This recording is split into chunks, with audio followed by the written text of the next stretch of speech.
WCLN 1170 Radio and Cable Channel 16 are pleased to present We Should Know, hosted by J.W. Simmons, an upbeat, informative look at people, places, and issues facing our community. This education-based analysis of issues will remain positive and informative as we consider closely what we should know.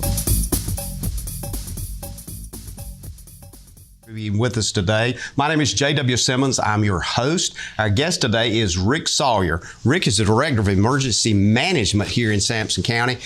Rick, I want to thank you for being here, and also want to thank you for taking a portion of your life and coming to Sampson County. And I want to kind of start our conversation today, not so much into emergency management, but a little bit of the history of Rick Sauer, your family, why Sampson County, and your trajectory of getting you here started in New Jersey into New York State, should I say, and all the amenities in New York State, and ended up in Sampson County, North Carolina. So let's start with that New Jersey part, Rick. Give us a little bit of background on your journey and development of where you are. Well, I was born in New Jersey, but I moved to Western New York early in my life, and I basically grew up in Western New York. I've been involved in emergency services and public safety for most of my adult life. I started out as an emergency medical technician at the age 16. I started volunteering EMS, and then I started also working for paid EMS service. I then went to college, became a small city police officer, did that for about 3.5 years, and then became a New York State trooper.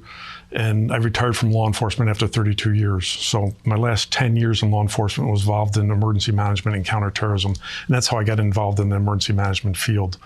I also volunteered as a firefighter, probably 38 years or so. I was a volunteer firefighter and a chief in my hometown. Then when I transitioned to become a trooper, I moved down to the New York metro area, New York City metro area. And as part of my emergency management duties, I covered a 16-county region in the New York metro area. So when people think about New York, they think about New York City. And yeah, it's very populated and so on, but there's also a good amount of rural area in New York City. And the county that I came from, Sullivan County, is very similar to Sampson County. It's about 1,000 square miles. It's about the same population. So it's very familiar territory to me. So I volunteered in EMS, I worked paid EMS, firefighter, law enforcement. I was also a member of the New York State Incident Management Team, and I'm still a member of their team. And it's a type 2 team that we travel all over the state and the country in New York to help in large or larger scale incidents. So I've been involved in flood response, wildland fire response, snow events, snow emergencies. And then I had the opportunity to go to Texas for Hurricane Harvey. Mm-hmm. I spent 4 weeks in Puerto Rico for Maria, went to Dorian in Florida. And then a year and a half ago over the Christmas holidays, I spent 2 weeks in Western Kentucky for the tornadoes that occurred there. So I've got somewhat of a wide range of experience. And one part of that experience and journey that you just talked about is you met a young lady from North Carolina, and that ended up being your wife. Yep. So she was born in North Carolina. Her father was a 20-year Marine, drill sergeant, and she traveled the country, moved around the country a lot. And I met her in Western New York, and then she essentially moved down to the New York metro area with me. And then when I retired from the state police, I took a position in Sullivan County as a director of emergency services and public safety. And I did that for about 3.5 years. And she said to me, it's time to get out of New York and let's go back, towards North Carolina. She's still got family here. Mm-hmm. So we've owned a house down here for about 10 or 12 years. And I don't miss the snow and the ice and the cold weather up there, although I don't necessarily like the heat and the humidity here either. But yeah, this triple-digit heat index is a little bit tough this time of the year. Yes, yeah, but it's great to be here. Well, we definitely welcome you back. I should say welcome you to North Carolina, and you basically started this job in 2021. It's been a kind of a speedy 21, 22, 23, past 2 or 3 years has been pretty fast, but there's been a lot of moving parts since you've been here.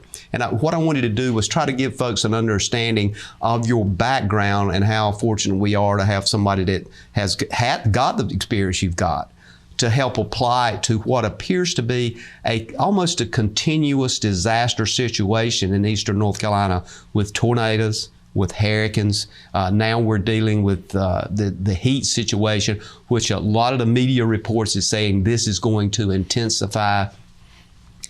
From the position and experience you're in now as Emergency Management Director here, how do you see North Carolina preparedness compared to your experience in all these other states?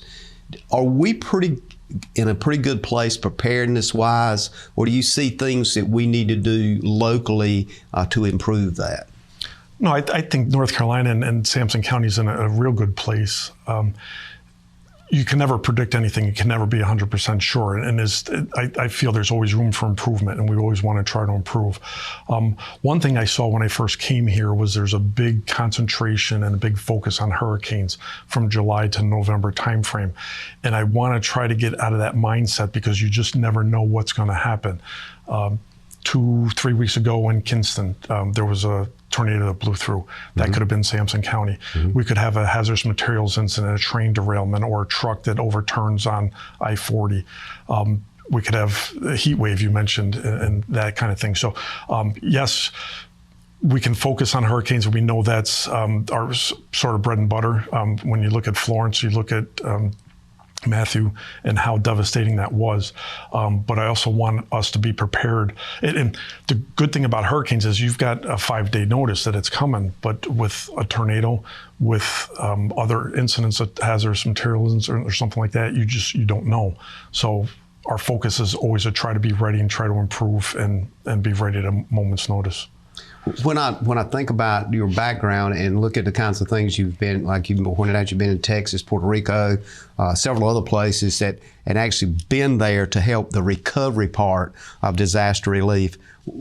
What is the things that you can bring to us now? What could you say to us after experiencing that you saw on a personal level that struck you, that you still carry with you, that people would probably not see on a newsreel or a 30-second or 20-second splash on the news, that's part of you now that changed maybe the way you think about things?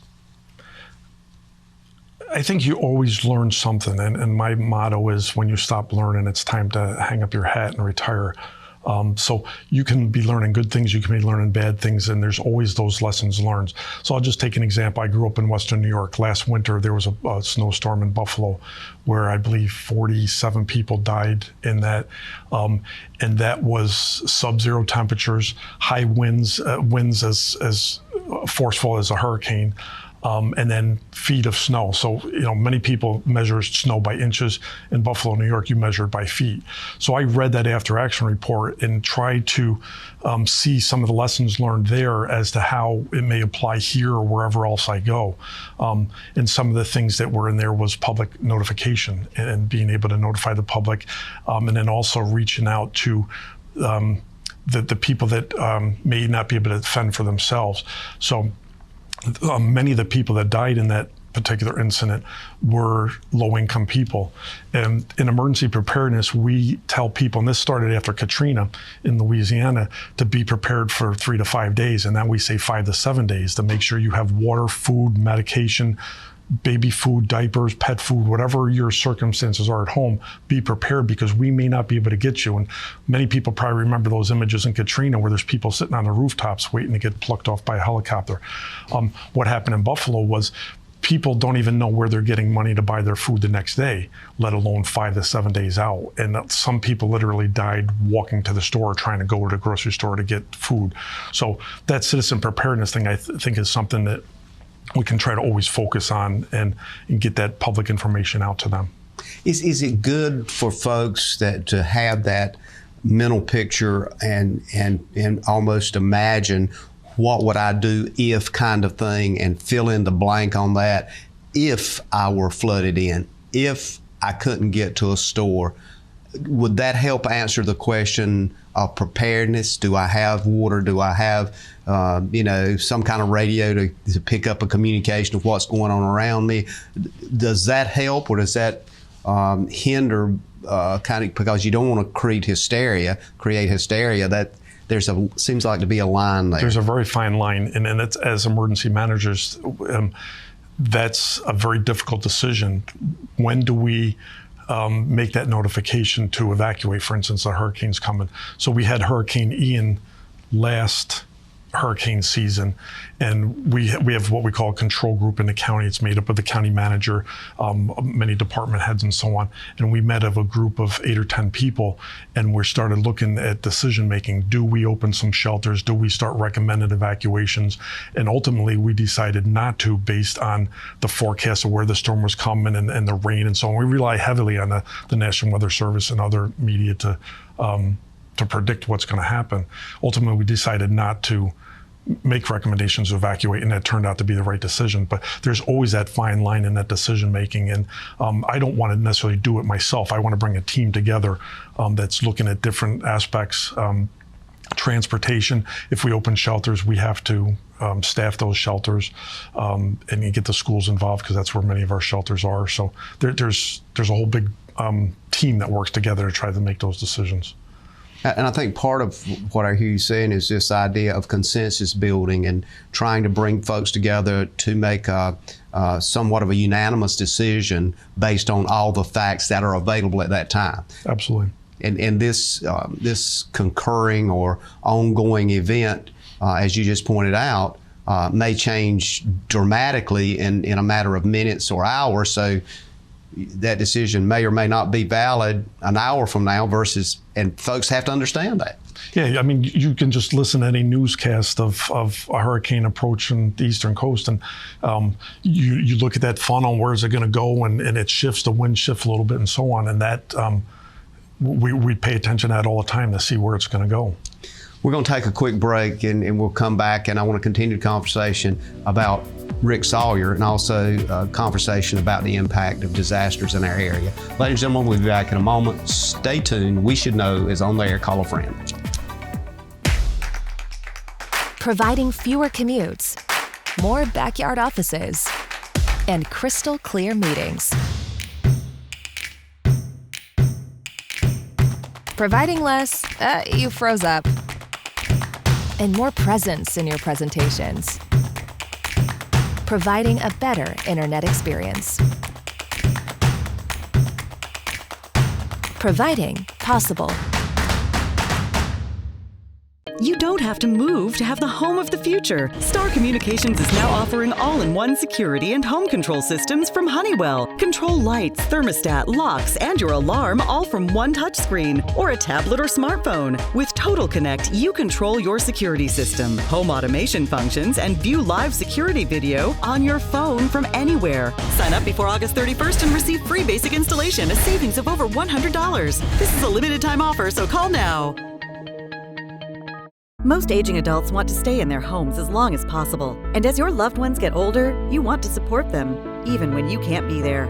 Star is proud to offer Star Alert. This new system is now mobile and has GPS compatibility, so your loved ones can live their lives and you can have peace of mind, knowing they can get the help they need with just the simple push of a button. The new Star Alert also offers automatic fall detection, so help will be alerted even if they can't press the button. Call and ask about Star Alert today. Welcome back, ladies and gentlemen. We Should Know was on the air. We're coming to you on Star Communications TV, Channel 16, WCLN Radio, also simulcast there as well. We look forward to seeing you every week here. I want to let you know we're talking about things that affect your life today, and oftentimes a very dramatic and disastrous way. And we're talking with a person that heads up the coordination and response here in this area, and that's Rick Sauer. Rick, thank you for being with us. One thing I wanted to circle back to, as we talked about in the first segment, in your background and history in Sullivan County. A lot of folks may not know this, but I just got to bring it out. Sullivan County, it was in 1969 one of the national and probably international places of something that occurred that when I mention this, I'll get a lot of of folks, especially my age, to remember it, is something called Woodstock. And that was where about 500,000 people gathered and had an unusual event going on. And we were talking off air about that. You actually worked in that area and understand that little, as it's referred to as a village, Monticello, I think is what they call it. Yep. That area is just a beautiful area of the country. Yes, it is. Yeah. Woodstock in 1969, I don't remember that. I'm not that old. But I was there for the 25th anniversary. I was there for the 30th anniversary. And some people don't realize that there's some documentaries out there about the 25th anniversary Woodstock Festival that was actually held in Woodstock, New York. And that was a promotion by Michael Lang, where many of the larger name bands went to and so on. And there was also the 25th anniversary at the original site. And what we found at the original site was basically the people that came there were 25 years older than when they were there in 69. Yeah. There was a lot of people that came back. And then we had another 30th anniversary, again, at the original site, but then that 30th anniversary moved to Woodstock, or I'm sorry, Utica, New York. Mm-hmm. And there's a recent documentary out about burning of the trailers and some deaths up there. And riot police had to walk the fire departments in to put out the porta potties around fire in the stage and and that kind of stuff. And then recently in 2019, I transitioned from the state police and I was working as the Commissioner of Public Safety for Sullivan County. And I was one of the incident commanders in a unified command for that 50th anniversary. And we expected large crowds, international attention, and we planned for a year and a half so the Woodstock site is now owned, it's a Bethel Performing Arts Center. So it's a nice amphitheater, nice, beautiful grounds. And we worked with them and all our stakeholders to put together a good venue, and everything turned out and we had no real emergencies. And I think that's part of the planning process is you try to look at all the potential things that can go wrong and you plan for those. And you may not be able to get all of them, but at least you're better prepared if something does happen.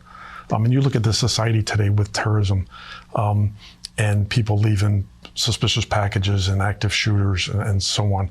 And those were all things that we took into consideration if somebody wanted to make a name for themselves at a 50th anniversary type event. Just listening to your explanation of it, I wanted to follow that with, a lot of folks don't realize, but I think in 1969, that event, at the origin of it, was creation of a whole social shift. And I can reflect back because I'm old enough to remember at that particular time, the phrase in rural conservative America was those long-haired hippies. And it was really a shift in what we would accept, our transition in thinking about things, and your commentary, I think, alludes to that because it now continues. You still have these return events. You've got people that are my age, younger and older, that still remember that as a significant piece because the world at that time, as it is now, was at a significant conflict. Mm-hmm. And so you look at that social dynamic and that psychological change that was going on, it did have a ripple effect, and it seems it still does. Yeah, I would have to agree. Yeah. So I think that was, I couldn't help but kind of bring that to folks' attention. I mean, you've been to all these disasters and everything, and then all of a sudden you throw Woodstock in it, and it's like, whoa, he had something to do with that. But yeah, I think the continuation of it changed the way people think about a lot of things, and a lot of the bands that are there now and that were there then.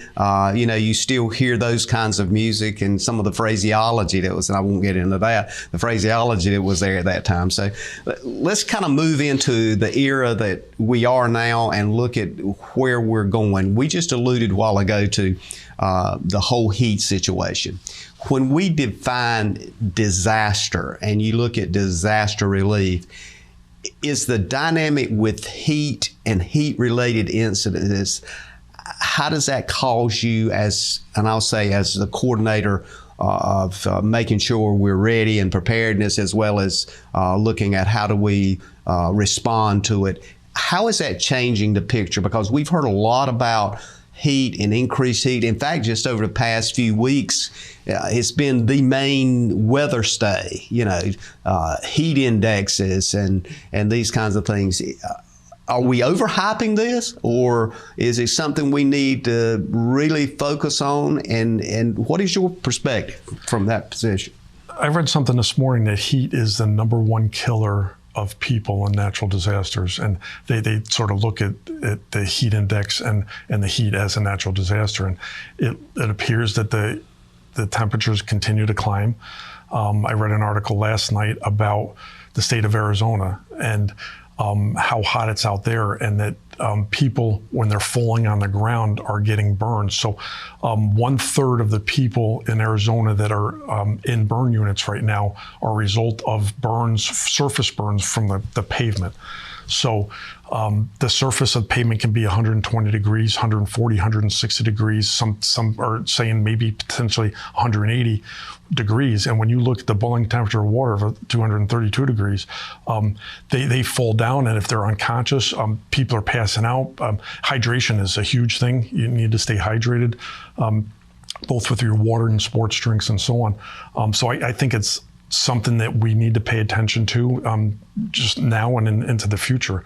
I know in Florida, for instance, I believe it's Miami-Dade County has hired a consultant or a person in the county to look at this and open up cooling shelters. So in New York, we used to open up heating shelters because of the cold for people to come in. But maybe we need to look at in the future cooling centers where people are they don't have air conditioning.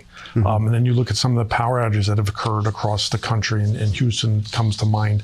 And actually, we had that here last Christmas, I believe it was, where Duke Energy had to do a rolling blackout, and there was parts of Sampson County that were without power. And how long can we stay with? I mean, everybody relies on power. And the people want to be comfortable. So people need to look out for themselves the best they can and their loved ones. So the people who are most vulnerable are young people, our kids, and our elderly people. And we need to look out for them and try to care for them the best we can. This is something that I think is important for folks to understand. As I look at your job and I look at some of the huge demands and responsibilities, when you think about some of the things that's happening, especially with heat now, you literally are in a position that you have to collaborate very closely with public health and other agencies to ensure just simple things like fans are available to people. And oftentimes folks at my age and my position, they'll say to me, well, JW, we had hot weather years ago and we were in tobacco fields and all that kind of thing. But the weather indexes now that we're getting is far beyond what we had in the 60s and so forth. Is that a correct assumption on my part? Oh, I agree with you. I think it is getting higher. I think it's getting more serious.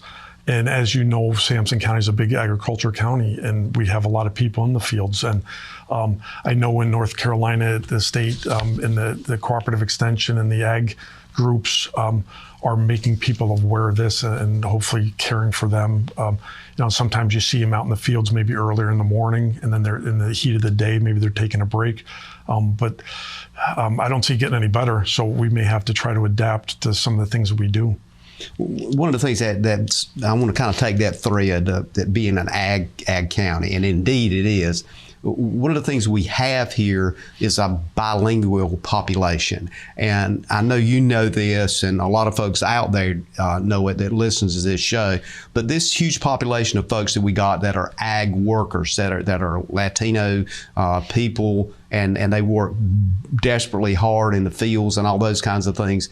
Do we have a setup to be able to effectively communicate and make sure we're covering whatever the needs of those folks are as it relates to disasters and critical emergencies and that kind of thing?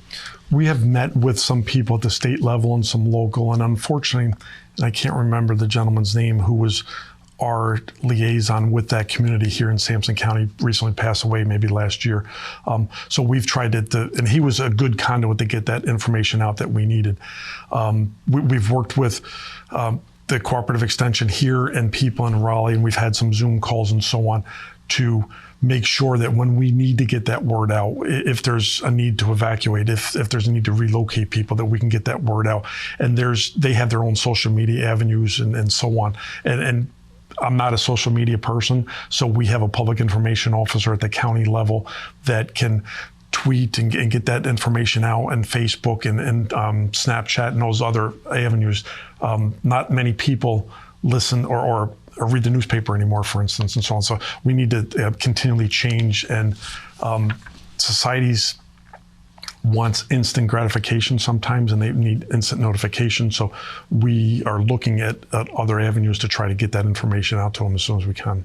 I think, and one of the things that we alluded to in the last meeting I was involved with you in is this whole aspect of, on some of our farms, the need for the piece of technology that actually shocks people's hearts back into gear. And a lot of folks don't think about that as a device you would have in the agriculture setting, but it came to our attention through Corporate Extension, and it's one of the things we discussed. When we come back, there's so much we want to cover today, but I want to make sure I get to certain things. I want to talk about the whole kind of process involved in looking at the phases of disaster management and that kind of thing, and then get into other roles and functions that you do in your job. Ladies and gentlemen, we'll be back in a moment. We're talking about disasters. We're talking about with the Director of Emergency Management, Rick Sauer. Call a friend and stay tuned. Eastern North Carolina is a beautiful place where we gladly choose to call home, and we strive to provide the best communications services. STAR is committed to improving communications to all our service areas, because we want to improve the communities where we not only work, but also live. STAR Communications. We are neighbors serving neighbors. If you run a business, you need sales. To get sales, you need customers. To get customers, you need exposure. Let our team of experts craft and produce the perfect video ad to reach your intended audience while making the most of your advertising dollars. Call 1-800-706-6538 or visit starcom.net to contact our STAR Communications production team and get your business moving to the next level. Welcome back, ladies and gentlemen. I'm talking with Rick Sauer today, the Emergency Management Director. The name of the show is We Should Know, and I'm J.W. Simmons, your host. Rick, thank you for being with us today. Emergency Management Director, we've talked about a lot of stuff. I want to kind of get into this idea when you look at your job. I want folks to see a little bit from your eyes, because when we talk about disasters, when we talk about just the response of an EMT, a paramedic, should I say, let me quickly upgrade that to paramedic, to an emergency here, there's a lot of thought processes in that. And when we look at the disaster management area, there's those four areas we talk about, this idea of mitigation, preparedness, response, and recovery. How does that play out when you look at it from the resources you have here? We've already discussed you got a broad background, but the resources you have in this county, and it may be available from the state or partnering agencies. Tell us how that looks for you. What are you seeing? What do you think about? What do you want people to know that they can help you with that whole process of understanding the areas of that we just alluded to?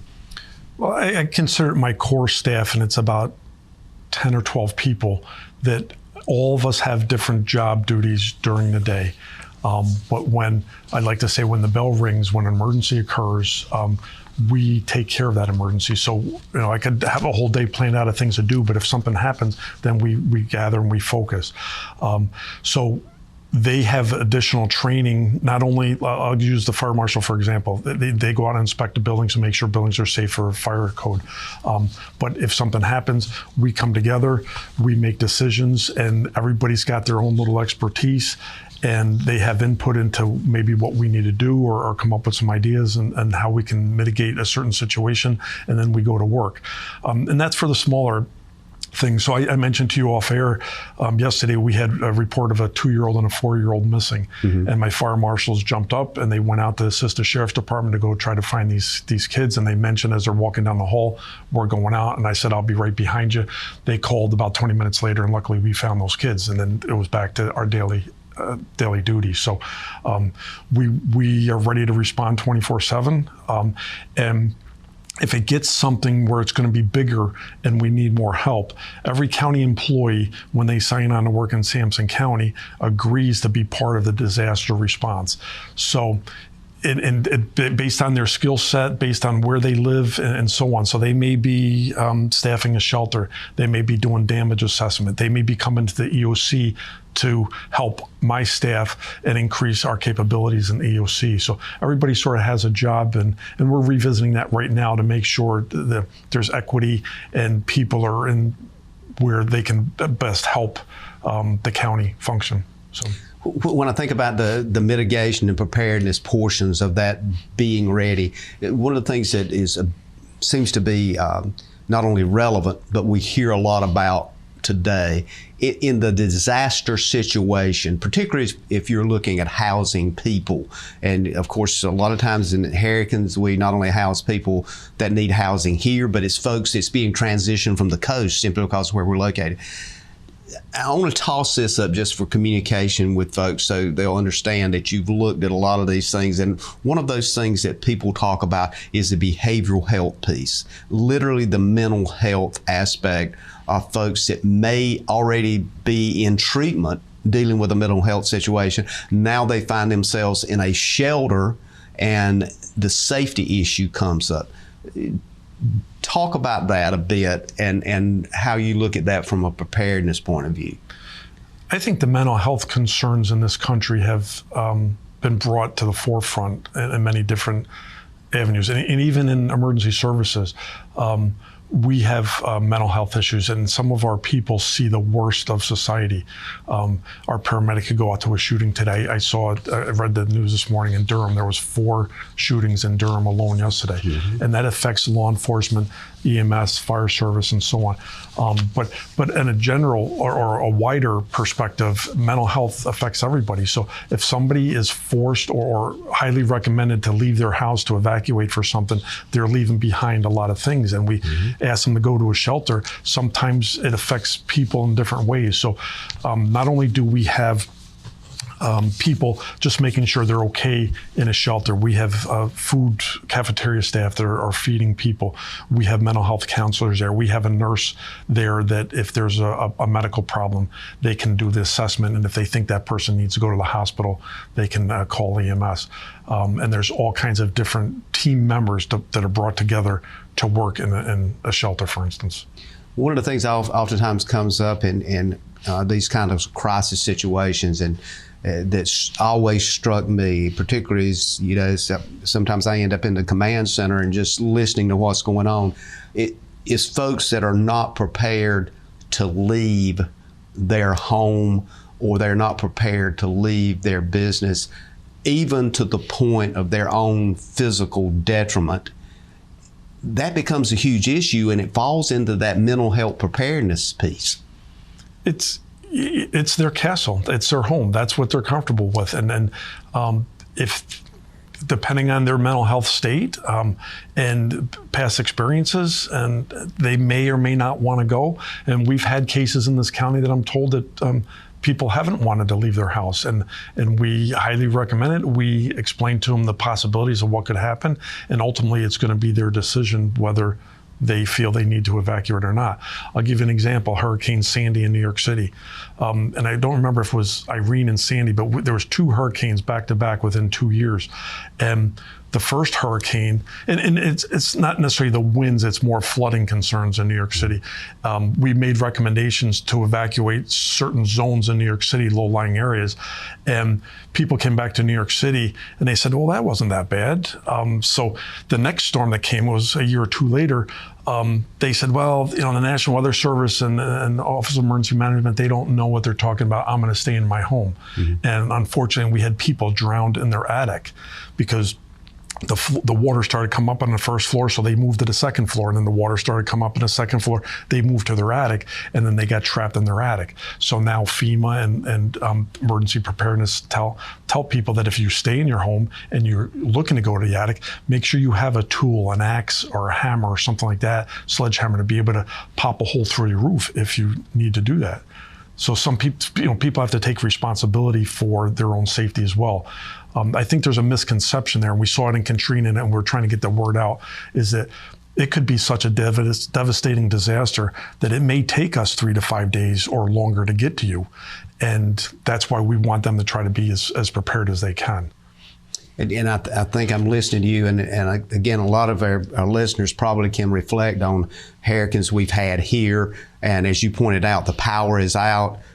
You can't be mobile. The roads are covered with trees. You can't go anywhere, and you feel this unbelievable kind of confinedness. Now, some of the things I'm just speaking of here as folks are listening and watching today is things that happened maybe years ago. Some of them maybe been decades ago, but they're real. But today, specifically, is even more impacting because we're so used to having communications in our hand.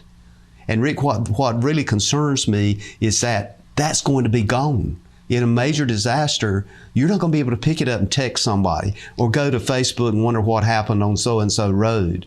That's not there. And the isolationism, if it goes over a 24-hour period, is going to be tremendous. Oh, yeah.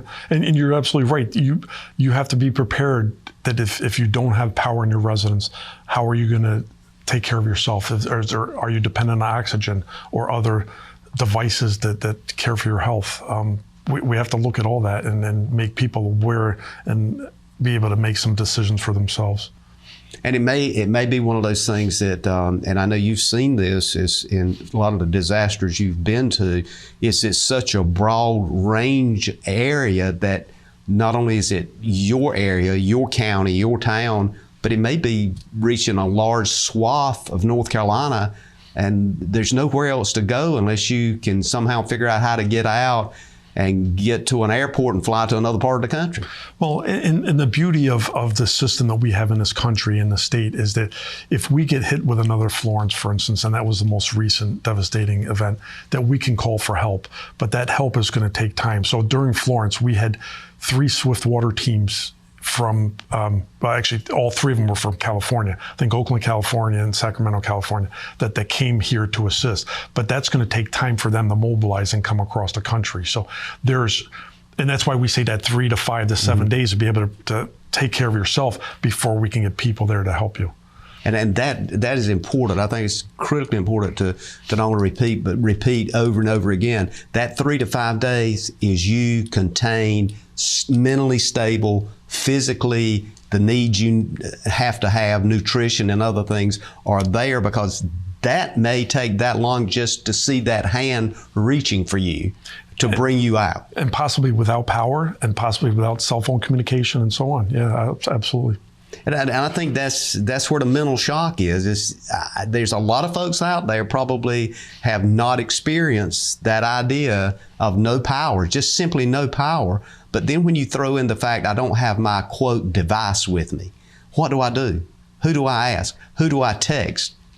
Because that's the form of communication.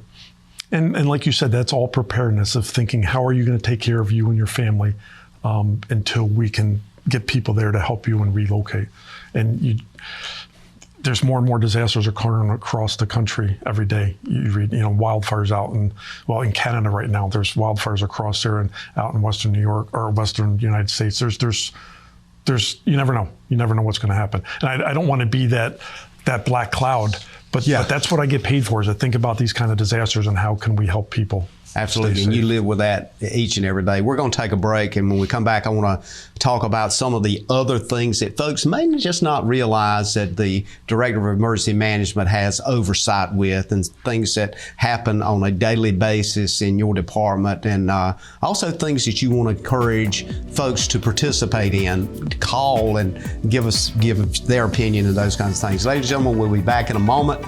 Stay tuned. We're talking about emergency management. For the ultimate Wi-Fi experience, you need whole home Wi-Fi from Star Communications. Star's whole home Wi-Fi provides ultimate coverage, ultimate performance, and ultimate power all the time. Star's whole home Wi-Fi systems feature the latest Wi-Fi 6 technology and are equipped with unrivaled bandwidth and 4 times more simultaneous connections.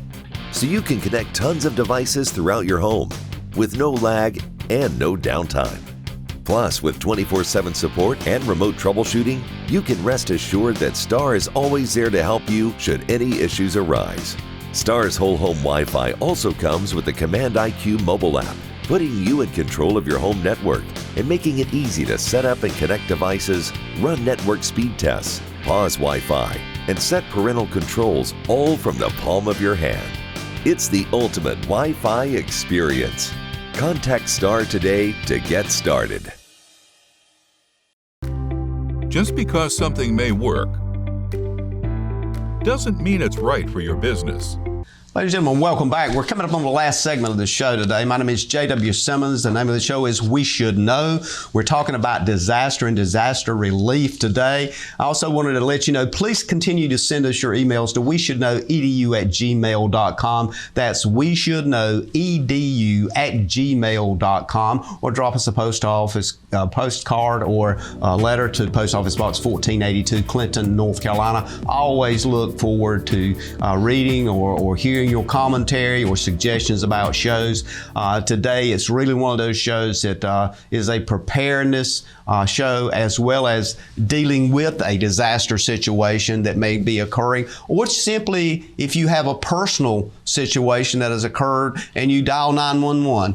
Rick, you have a huge responsibility, a broad range of things that you look at, everything from 911 center all the way to GIS mapping in the county. I'm going to try to ask you to cover all of those areas as much as we can get in this last segment to highlight what's going on, and also remind folks that you're now operating out of a brand new facility that's state-of-the-art, that was built here in Clinton, North Carolina, kind of in the center, as much as the center of the population of the county as possible. But there's still things going on there. So we got a lot of stuff to cover.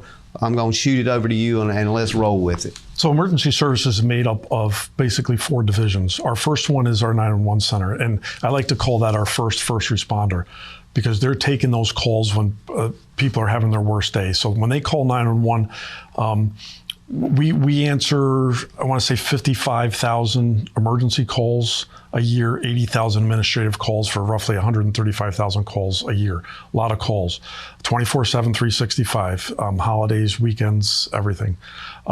So when somebody calls 911 and they request, let's say, an ambulance, sometimes the callers start saying, well, just send me an ambulance. I need an ambulance. And our dispatchers are trained they're trained what we call emergency medical dispatching. So once we identify the location of the emergency, then they need to identify the resources that are needed. Are you calling 911 because you need an ambulance, a fire truck, police department, or whatever? Once they identify that, and if it turns out to be in a medical emergency, they will start asking some questions and provide some basic medical care to help that person prior to the ambulance responding or arriving. And sometimes people get a little upset and they say, well, just send me an ambulance. Don't ask me all these questions.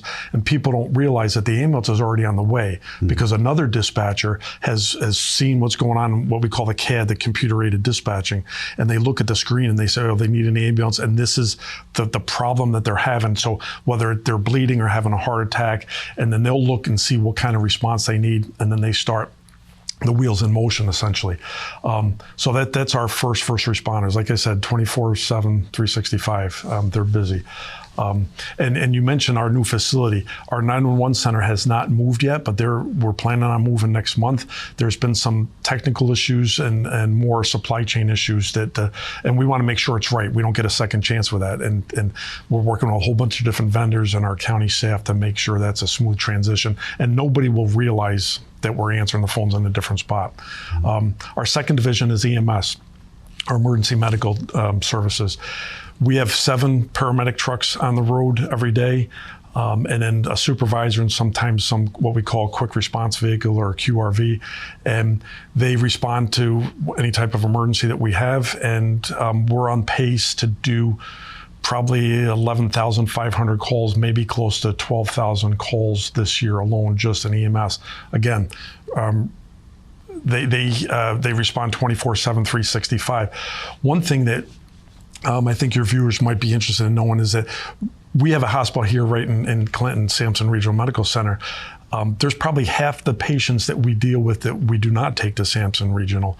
And the reason is our paramedics have the skill set. They diagnose what's wrong with you.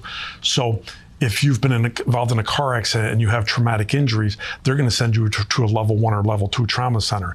If you're having a heart attack, they're going to send you to a STEMI location. If you have a stroke, they're going to send you to a stroke center.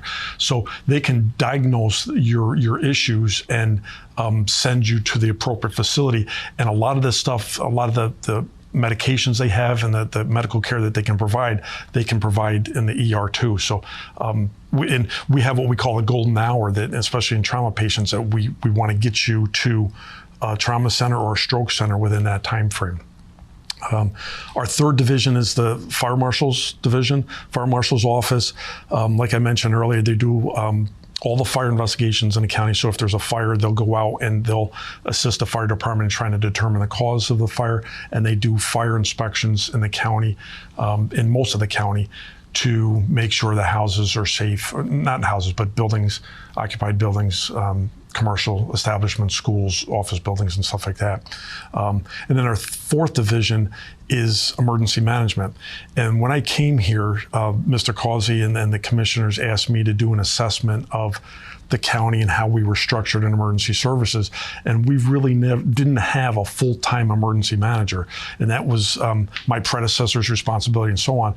So I made the recommendation that we create an emergency management coordinator position, and they're solely focused on what you had mentioned, that mitigation, preparedness, response, and recovery, and that's their full-time job. And that person's been in the position for a little over a year, and we're moving in that direction as well. Now, you mentioned GIS and 911 addressing.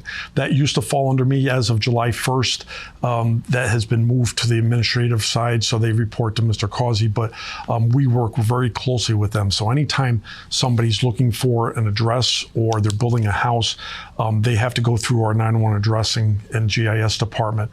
And the purpose of that is to make sure that we know where they are when they call 911. So they work very closely with the CAD system and then the computers and so on, so that when somebody calls for help, we know where they are and we can send the appropriate help as fast as we can.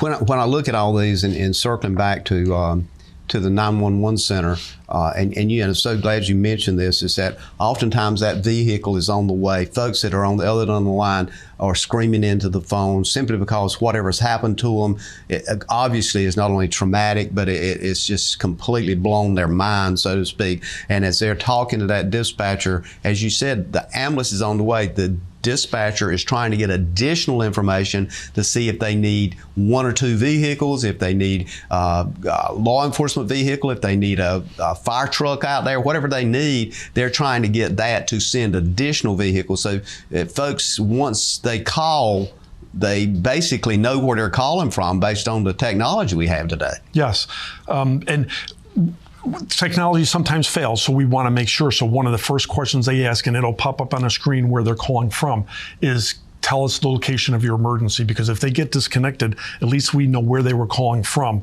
and we get somebody out there to try to determine what the problem is. But then we verify that address, and then we ask them what type of services you need, what's the problem.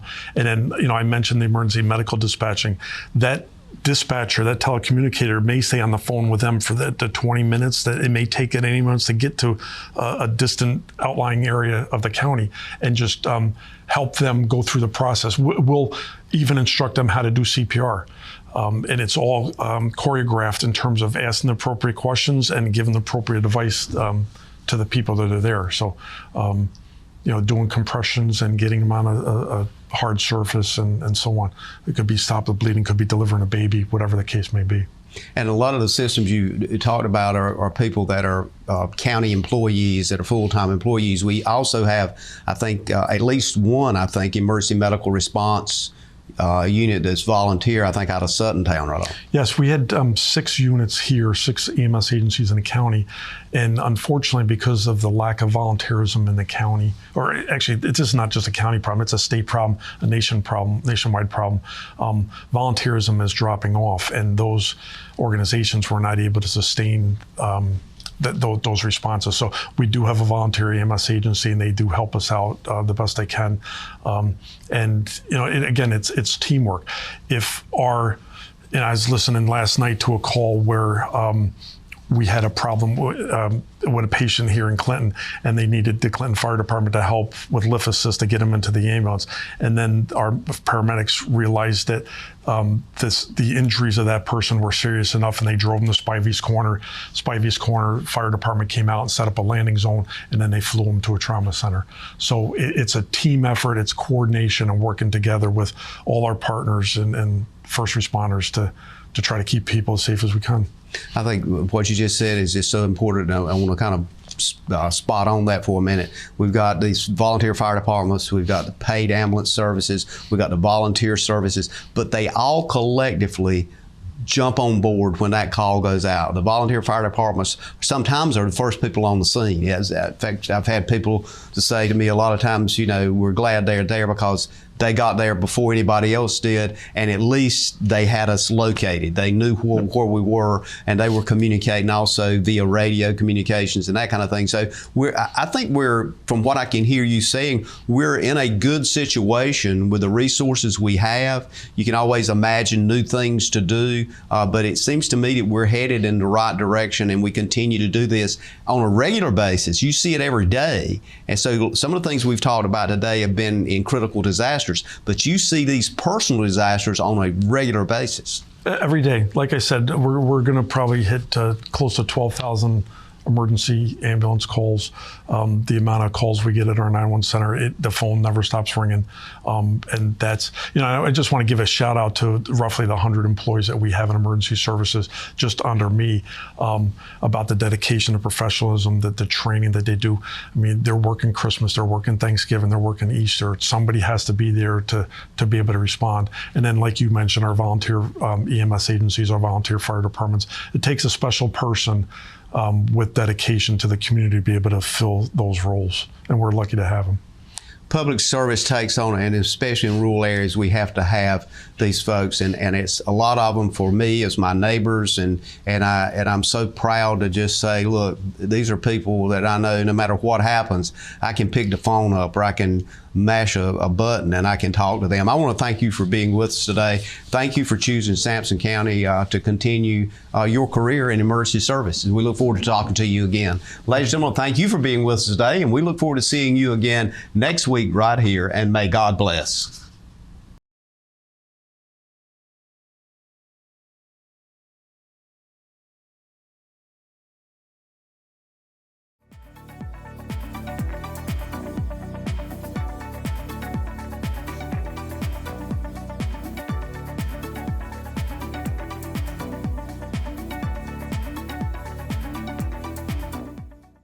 Thank you for tuning in to this week's episode of We Should Know with host J.W. Simmons. If you have a question, comment, or suggestion regarding this or any episode, please send your emails to weshouldknowedu@gmail.com. And remember to tune in every Tuesday at 2:30 for another informative episode of We Should Know.